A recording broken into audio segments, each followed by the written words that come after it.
Halo semuanya, perkenalkan nama saya Aditya Dulaksana. Saya merupakan mahasiswa filsafat semester 5 UIN Sunan Gunung Jati Bandung.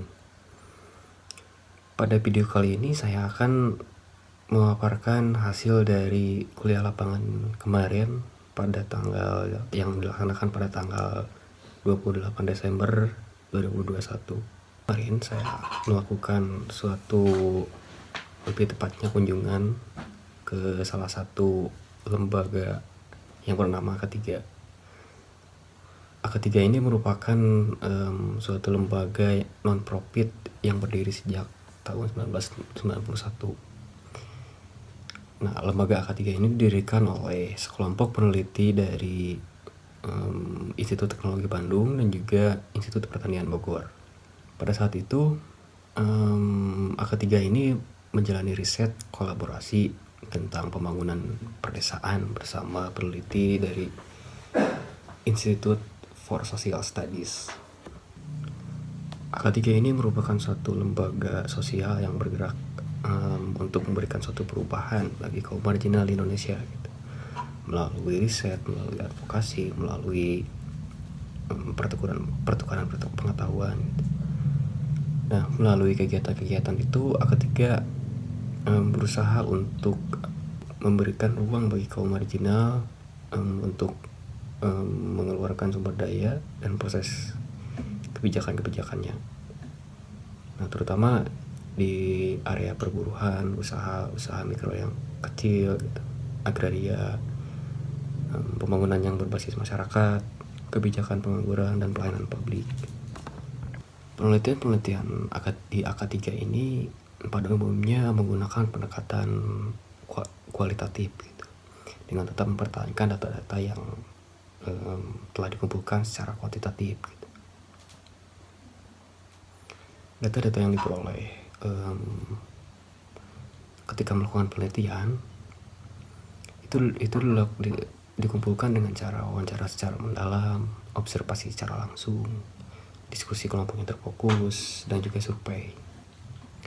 Nah, selama penelitian lapangan, peneliti dari AK3 juga tinggal di lokasi penelitian selama 1 hingga 3 bulan untuk mengamati dan memahami secara lebih jernih bagaimana proses penelitian itu dilakukan.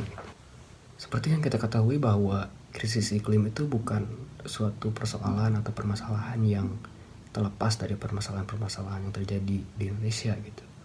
Permasalahan krisis iklim ini menjadi suatu berdampak bagi masalah-masalah yang lain gitu, sehingga ada satu keberlanjutan permasalahan gitu.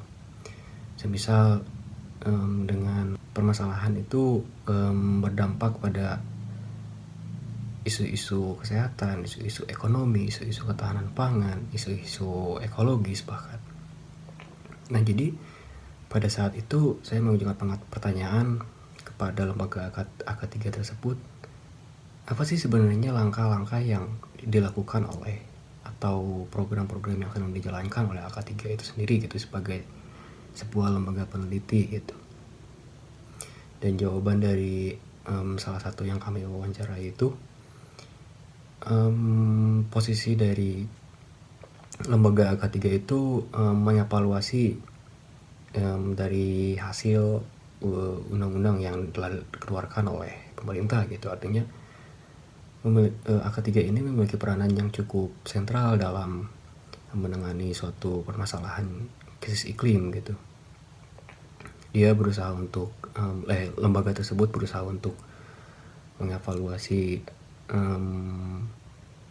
hukum-hukum yang telah dikeluarkan oleh pemerintah. Artinya ada satu, masih ada keterikatan dengan pemerintah gitu, terlepas apakah itu ada suatu perpihakan politik atau tidak. Yang kedua, AK3 itu sendiri memberikan advokasi secara hukum itu bagi orang-orang yang telah terdampak krisis iklim.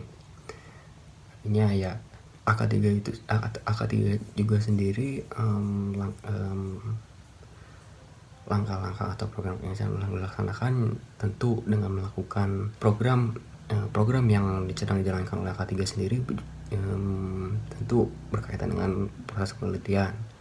Seperti yang telah tadi dijelaskan di awal bahwa ya AK3 itu sendiri telah melakukan beberapa penelitian terkait krisis iklim. Saya telah melihat dari jurnal yang telah AK3 terbitkan. Di sana telah dibahas beberapa problem-problem isu-isu agraria, terutama krisis iklim secara kontemporer gitu. Permasalahan krisis iklim ini bukan terjadi dengan begitu saja gitu. Krisis iklim ini terjadi akibat dari pemanasan global, emisi gas yang berlebihan, atau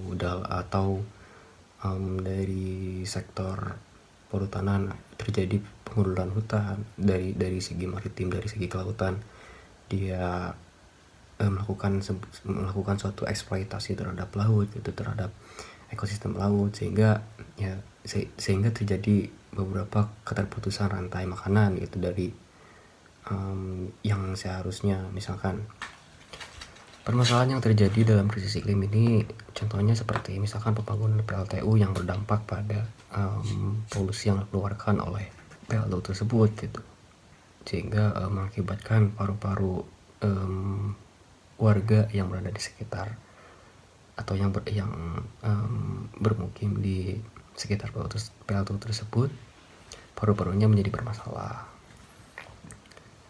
Terus contoh lainnya misalkan seperti sebuah pengundulan hutan yang dilakukan oleh institusi atau perusahaan-perusahaan swasta yang secara ilegal gitu melakukan suatu pembabaran hutan yang berdampak pada ekosistem hutan menjadi terganggu gitu. Artinya rantai makanan dari hewan-hewan menjadi terputus gitu. Kayak misalkan curah hujan yang tinggi menjadikan banjir di beberapa daerah yang terdampak gitu. Intinya kita sebagai mahasiswa harus benar-benar sadar akan terhadap isu-isu yang terjadi, terutama isu-isu agraria ini gitu, terutama isu-isu krisis iklim ini gitu, karena memang berdampak pada sektor-sektor yang lain gitu. Dengan melakukan suatu aktivisme lingkungan atau dengan semacam protes terhadap pemerintah, mengatur dan terus mengawal undang-undang yang mencoba dikeluarkan oleh pemerintah. Mungkin cukup segitu saja laporan dari kuliah lapangan yang telah saya lakukan bersama kelompok saya lakukan. Mohon maaf apabila terdapat banyak kekurangan dan kesalahan. Terima kasih.